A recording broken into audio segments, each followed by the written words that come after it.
सांग माने आज देखते लुणी लुणी राग राग सुखुआर रेसिपीटी सतरे सांग माने एटा देखिले तो आपण माने को आज शीत दिन पखाल कथा मन पड़ जाउथिबो। पखाल भात सहित सुखुआ भजा जमी जीव ना। देखु लुकटा तो केते बढ़िया है ना सांग माने देखिले तो पूरा पाटे लाल हज। ताले डेरी कौन पे सांग माने चलते आज रेसिपी स्टार्ट करवा। ये देखो सुखुआ जो पीस को नहीं से हलदी टिके देके गोलई देछि। ये तेल अलरेडी गरम हो गलानी से सुखुआ जो गोलई थे ताको दे देले आ ताको टिके लाल लाल हवा जाए भाजी दबा। ये देखो मसलाटा मु अलरेडी ग्राइंड कर देछि।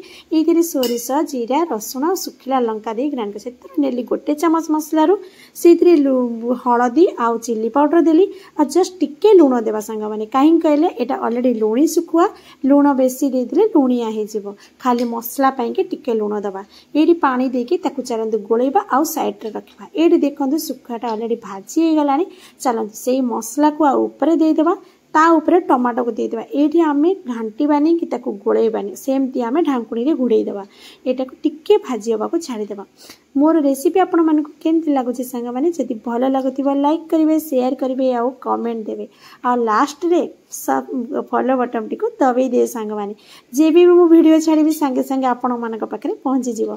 देखंतु सांग माने ऑलरेडी पूरा बढ़िया देखा होची ना। एटा तो रेडी हो गलानी पूरा सुखिला हो गलानी। देखंतु चलंतु आज रेसिपी तो एंजॉय करवा। पखाल हो गरम हो सबुतिर तो जमीव सांग माने।